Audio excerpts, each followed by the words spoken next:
So hello student, स्वागत करता हूँ आपका हाउस ऑफ टेक्नोलॉजी के इस चैनल पे। मेरा नाम है रजत और मुझे 11 साल से ज़्यादा का इंडस्ट्री एक्सपीरियंस है। करंटली इस सीरीज़ में हम कवर कर रहे हैं basically my SQL and my SQL के हमने बेसिक एंड थोड़े इंटरमीडिएट लेवल के टॉपिक ऑलरेडी ख़त्म कर लिए हैं। आज के लिए जो हमारा टॉपिक होने वाला है वो थोड़ा एडवांस लेवल पे होने वाला है। आज हम कवर करेंगे कि रेप्लिकेशन क्या होता है, हम कवर करेंगे रेप्लिकेशन के अंदर फैक्टर्स क्या होते हैं, जो कि बहुत कॉमन क्वेश्चन पूछा जाता है बेसिकली। जैसे कि लोड बैलेंसिंग क्या होती है, मास्टर स्लेव आर्किटेक्चर क्या होता है करेंगे। उसके अलावा हम सेटअप भी देखेंगे कि किस तरह से हम सेटअप कर सकते हैं। एंड सेटअप के अलावा हम बात करेंगे अंडरस्टैंडिंग मास्टर रेप्लिकेशन क्या होता है। और अंत में हम कवर करेंगे हाईली अवेलेबिलिटी सॉल्यूशंस, माई सीक्वल क्लस्टर, ग्रुप रेप्लिकेशन। सो चलिए आगे बढ़ते हैं एंड शुरू करते हैं। सो चलिए बात करते हैं सबसे पहले रेप्लिकेशन के बारे में। तो रेप्लिकेशन क्या होता है, सबसे पहले वो बात करते हैं। रेप्लिकेशन, जैसा कि इसका नाम है रेप्लिकेशन, सो रेप्लिकेशन का मतलब हो गया एक तरीके से एक डेटा को दूसरी जगह पे रेप्लिकेट करना। तो बेसिकली हमारे पास डेटाबेस में एक कॉन्सेप्ट होता है जिसको हम कहते हैं फैक्ट टेबल एंड डायमेंशन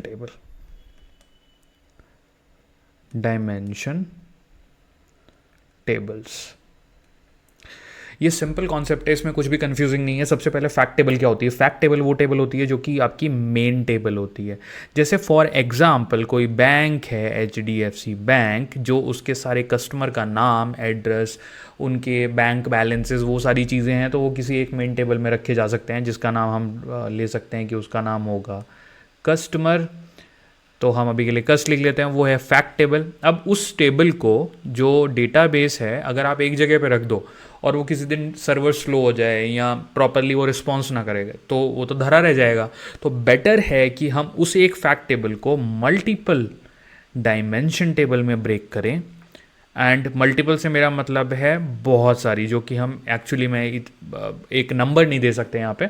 तो आपकी dimension table 1, then the dimension table 2, then ये आपकी D3 एंड D4 D5। तो ये हो गया डेटाबेस का कॉन्सेप्ट। अब इस कस्टमर टेबल में आपने D1 में क्या रख दिया, लेट्स से इसमें आपने उसका नेम एंड एड्रेस रख दिया। टेबल 2 में आपने उसका नेम और उसकी क्रेडिट कार्ड की डिटेल डाल दी, सारे कस्टमर्स की। D3 में आपने उसका नेम, एड्रेस, उसकी जोग्राफिकल लोकेशंस डाल दी। यहाँ पे आपने उसकी पर्सनल लोन की टेबल्स डाल दी। और यहाँ पे आपने उसका मॉर्गेज जो उसने लिया हुआ है वो सारी वैल्यू डाल दी। तो ये तो हो गया कॉन्सेप्ट बेसिकली DBMS का। अब इसी बेसिकली कॉन्सेप्ट को यूज़ करके डिफरेंट लैंग्वेज में बहुत सारे फंडे चलते हैं। तो यहाँ पे हम रेप्लिकेशन के बारे में जो बात कर रहे थे, मेन टॉपिक पे आते हैं। तो रेप्लिकेशन में होता है एक कॉन्सेप्ट मास्टर और स्लेव। तो ये सेम कॉन्सेप्ट है जो कि फैक्ट टेबल और डायमेंशन टेबल का है। मास्टर एक रहेगा, स्लेव बहुत सारे रहेंगे। एग्जाम्पल इसका रहेगा, लेट्स से फॉर एग्जाम्पल आपके पास एक टेलीकॉम कंपनी है, लेट्स से जियो। तो जियो के पास हमारा बहुत सारे डेटा है, उन्होंने हमारा आधार कार्ड लिया है, बायोमेट्रिक लिया है, सब कुछ लिया है। तो वो हमारे सारे डेटा को एक जगह ना रखने की बजाय उसको स्प्लिट करके रख देगी। एक जगह उनकी बंदों के एड्रेस और उनकी जोग्राफिक लोकेशन डाल दो, एक जगह उनका बायोमेट्रिक डेटा डाल दो, एक जगह पे उनके इनकम की इन्फॉर्मेशन डाल दो, क्योंकि आधार कार्ड से सब कुछ लिंक्ड है, राइट। सो इस तरह से basically master to slave architecture चलता है। अब हम थोड़ा नीचे चलते हैं और इसके यूजेज की बात करते हैं। तो अब यूजेज क्या है इसका, मतलब हमें ये करना ही क्यों है। तो सबसे पहली जो मोस्ट इम्पॉर्टेंट पार्ट आता है वो है, ये आपको ऑफर करता है लोड बैलेंसिंग। सॉरी मेरी थोड़ी राइटिंग के लिए, लोड बैलेंसिंग नंबर 1। नंबर 2 आपका आ गया हाईली अवेलेबल, जो आपका डेटा है वो हाईली अवेलेबल रहेगा। तीसरा है बैकअप।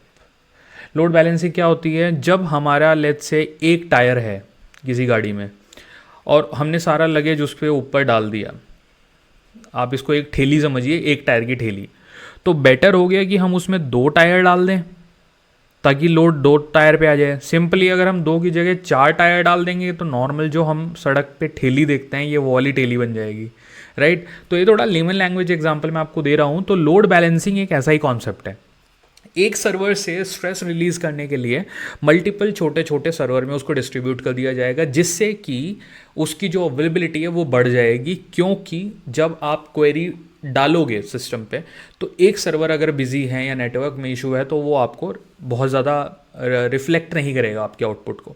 बट इसी को लोड को अगर आप मल्टीपल टायर में डिस्ट्रीब्यूट कर दो, जैसे आप मल्टीपल सर्वर में डिस्ट्रीब्यूट कर दो, तो अवेलेबिलिटी ऑटोमेटिकली बहुत हाई हो जाएगी। क्योंकि एक सर्वर फेल हो सकता है, दो हो सकते हैं, बट सारे का जो सेकंड पॉइंटर है हाईली अवेलेबल, ये पहले पॉइंट से कहीं ना कहीं जुड़ा हुआ है। तो लोड बैलेंसिंग हो रही है, एक टायर की जगह 4 टायर डाल के अच्छी चलेगी हमारी ठेली। और जैसे उससे बड़े ट्रक होते हैं जो मल्टीपल टायर वाले ट्रक होते हैं, जब भी बड़ा सामान जाता है आपने देखा होगा वो मल्टीपल टायर वाले ट्रक्स पे जाता है, तो उसको कहते हैं load balancing. Now highly available क्यों है, उसका रीज़न लोड बैलेंसिंग के अंदर है। बैकअप क्यों हो जाता है, क्योंकि एक सर्वर है, ये आपका एक S1 है, इसको आपने डिस्ट्रीब्यूट कर दिया। अब S2 ऐसे similarly S35 for example.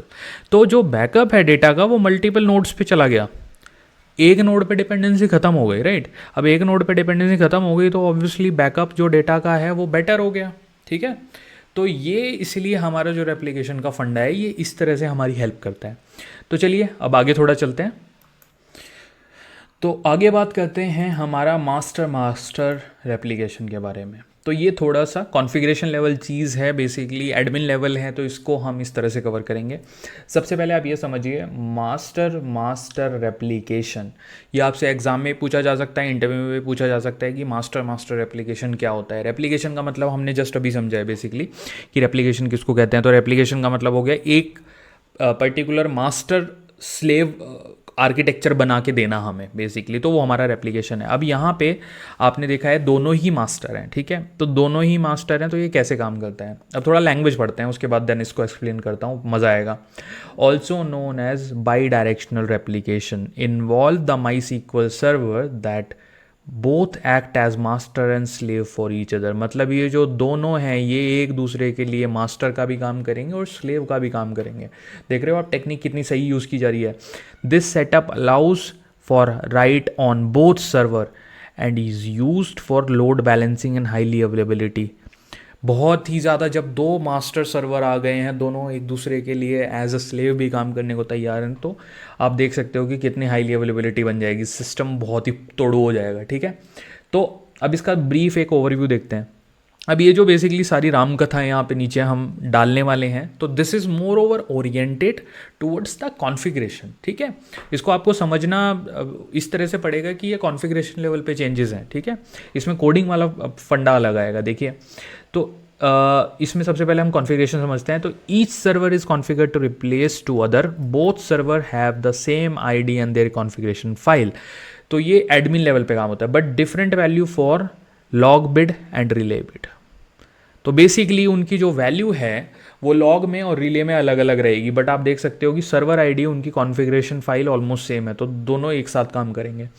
On server A configuration replication to server B, on server B configuration replication server A. तो ये भी कॉमन है यहाँ पे। उसके बाद ये जो पीस ऑफ कोड है ना, दिस इज़ अगेन जब आपका सिस्टम सेटअप होता है तो ये उस टाइम पे किया जाएगा। जब आप अपने कोड्स देखोगे तो this is more over a configuration level admin changes, okay. Similarly server ID 1 के लिए पूरे सेटअप कर रहे हैं, सर्वर आईडी डाल दी, लॉग आईडी डाल दी, रिले डाल दिया, बिन डाल दिया ऑन सर्वर बी। सिमिलरली यहाँ पे नंबर 2 आप देखो, सर्वर आईडी 2, बिन डाल दिया, रिले डाल दिया, सर्वर डेटाबेस का नेम डाल दिया, ऑन सर्वर दिस। अब इसको अगर आप समझ रहे हो तो बेसिकली यहाँ पे कॉन्फ़िगरेशन की जा रही है ताकि इसको एक्सेस किया जा सके। अब थोड़ा नीचे चलते हैं इसको समझने के लिए। यहाँ पे आपको दिखेगा, अगर आप देखो तो यहाँ पे चेंज मास्टर, ये थोड़ा सा इसको हम पतला करते हैं, ये काफ़ी मोटा हो गया है। तो सिंपली इसको आप इस तरह से समझिए, पहले हम इसको सबको डिलीट कर देते हैं।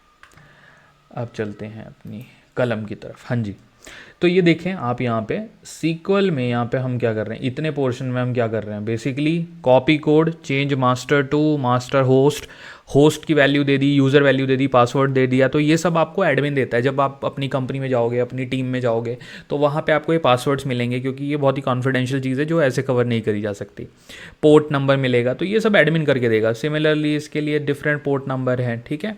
अब यहाँ पे समझने की बात ये देखिए, conflict resolution care must be taken to handle write conflict and data consistency issue as both server can accept write operations. तो ये बहुत ही डेटा कंसिस्टेंसी को अफेक्ट करती है चीज़, ठीक है।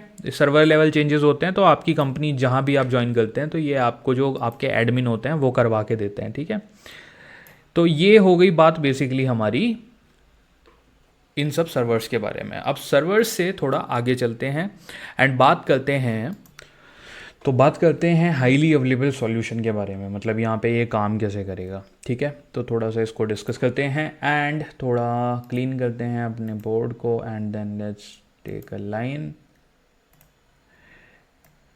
तो आप यहाँ पे देख सकते हो highly available solution, MySQL का क्लस्टर है हमारे पास। यहाँ पे माई सीक्वल का क्लस्टर यहाँ पे पूरा है। माई सीक्वल के क्लस्टर से जो कमांड जाएगी वो आगे जाएगी, आप देख सकते हो माई सीक्वल क्लस्टर के थ्रू कमांड गई, और ये पूरा माई सीक्वल का ही क्लस्टर है बेसिकली। यहाँ पे रेप्लिकेशन है, तो यहाँ पे एक क्लस्टर और दूसरे क्लस्टर के बीच में आप रेप्लिकेशन देख पा रहे होंगे बेसिकली। यहाँ पे एक अलग ही लेवल पे इस डायग्राम में समझाया गया है कि डिफरेंट क्लस्टर्स में आप किस तरह से अवेलेबिलिटी, हाईली अवेलेबल डेटा और इन सब चीज़ों के बारे में कवर कर सकते हैं। तो इसको समझने के लिए हमें थोड़ा और आगे चलना पड़ेगा। और अब हम बात करते हैं इस आर्किटेक्चर के बारे में। अब आप देखिए, एक क्लस्टर है यहाँ पे, इस एक क्लस्टर में एक मास्टर है, 10 स्लेव है। सिमिलरली एक क्लस्टर 2 है, यहाँ पे एक मास्टर है, 10 स्लेव है।